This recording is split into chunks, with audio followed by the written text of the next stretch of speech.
Now that you're both responsible adults, in quotations, in the life of a little one, okay, Sarah's kid, got it. Do you think your approach to your music and outreach have even more purpose towards being a positive influence in the world? And has that presence directly influenced music lyrics choices? I'm like on the 10 days away from celebrating 1 year as a parent and an adult, and I don't have time to really reflect on anything besides.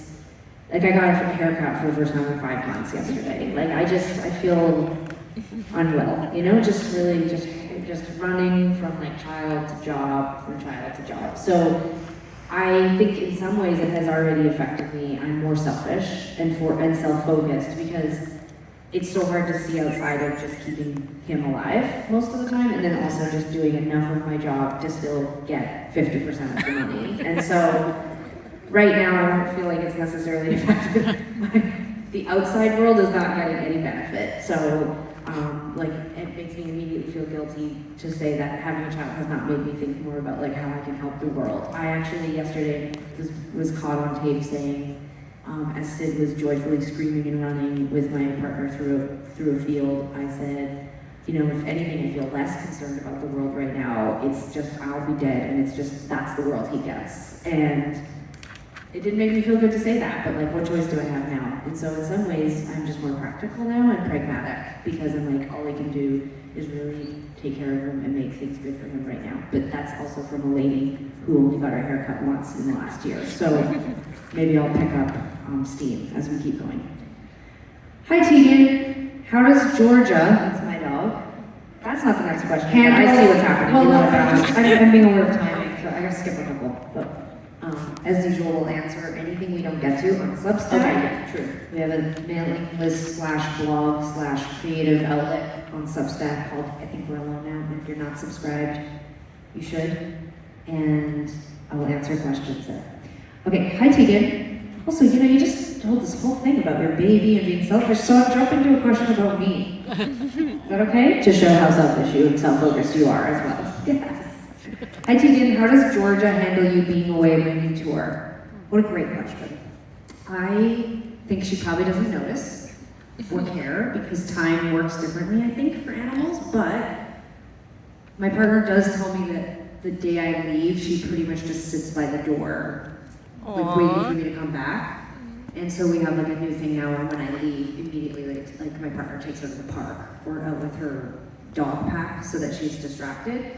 And I do notice when I come home, increasingly, she's 3 now, it's like the whining, you know the videos you see like on YouTube where it's like owner reunited with their dog after 2 years. It's like, you know, like the dog's just losing it. She's increasingly getting more excited when I come home. So I think she's starting to understand better. But I do notice when she comes home, or when I get home, she's a bit anxious the first day. I think it's just because dogs have such a routine. So I'm not saying she doesn't care I'm not there, but I think she gets into the routine and then I come back and she's like, holy shit, this pack has 3 of us in it again. And I'm like, yes.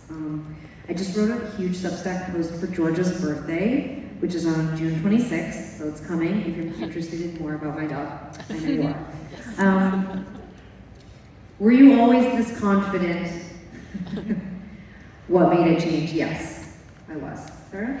I think that we've always had a degree of confidence in certain types of situations, and then I've actually recently started to think of myself as being introverted creatively and extroverted socially, which I never made that sort of delineation before, but I think the only reason why I actually have a music career, like a public-facing career, is because of Tegan. I think my desires are more creative, are more like just inward focused. And I love that it's like I have such gratitude for like the career and performances, but I think what drives me is actually more like what happens interiorly. And I just would like to say that my confidence has grown as I've gotten older. And the how did I make it change? I don't know, I think just as you get older, you realize like nobody's really paying that much attention to you. And it's fine, you should just be you. Yeah, just be you. Like, I think I was so self-conscious for so long, and now I realize that most people are feeling some degree of that, and so it's given me a lot of it's actually this is another thing I've learned from having a child, is like, I wake up in the morning and that's my lowest point for self-esteem generally, because I like feel like I look hideous and I just feel like we're all decaying in the morning, and it's just like, you just really get like a full dose of decay. And he just gets into the bed with us and we're just like these ogres who just like slept and are just like one day closer to death and just like, you know, bad breath. And he is like delighted to see us. Like we just hug him and kiss him and he's just like, yes, for now. Yeah. That's, you know, so good, you know? Yeah. Okay, there's a great one here from a secondary school teacher that's a long paragraph that I'm going to summarize, which is ultimately asking about two students, one of whom has been talking, actually I'm just going to read the whole thing because I can't summarize at the same time. As it turns out, I cannot read and summarize at the same time. Hi, I'm a secondary school teacher. This year I have two students who are trans, and it has become more and more common for students to confide in me about their sexual orientation or identity. That's awesome. One of the two students I was talking about had written me a message on his exam paper to tell me he wanted to be a boy, but that his father didn't want him to be one. Do you have tips for knowing how to best support them? For example, in regards to their relationships with their parents, what kind of ally would you like to have had? What kind of ally would you have liked to have in your teachers when you were in high school? So I'll answer the second part first. I just know that like teachers who were understanding and cool and encouraged us, like if I wore a band t-shirt, or like I had a English teacher who would always stop me and ask me what I was listening to. And I think for me, the teachers that stand out in my mind are the ones who showed an interest in me, especially if it wasn't academic related.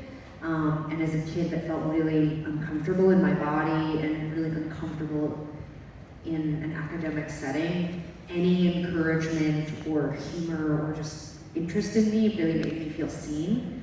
In terms of the tips for parents, you know, I can't speak specifically to the trans experience, but I know it's a hot topic right now and it's a really relevant one. I will say something that I've said publicly many times, that as adults, everything we can do to support young people, we should do.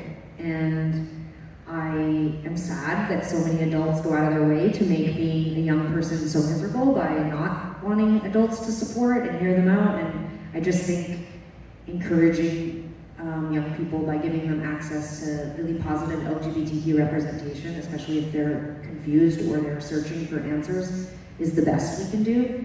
And I think the times are changing a lot, and it's so amazing that there's so much great LGBTQ music and content on TV and books. So I would say potentially to suggest some of that, or to encourage, you know, resources. I think it's really hard to speak to like what a parent and kid's relationship is. Sarah and I, for like 2 decades now, parents come to our shows with their kids and ask for advice. I'm not a parent, Sarah is, so I guess you could ask her what she would do, but I'm hesitant to speak to what anyone should do, other than to say we should just make young people and all people feel good about who they are and just encourage them. So, and that for me worked through adults showing an interest in me. Sarah, this is a pretty intense follow-up. Who is your celebrity crush and why? Come on.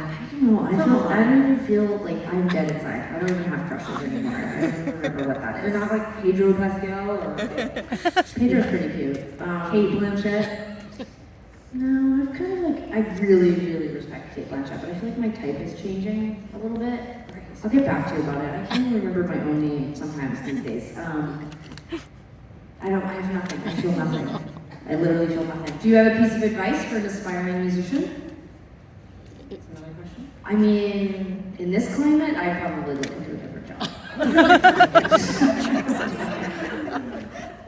Okay. No, I don't know. Do it because you really, really love it. Oh, and do it with your sibling. That's fun too. That's a great job. Okay, we're gonna play some songs.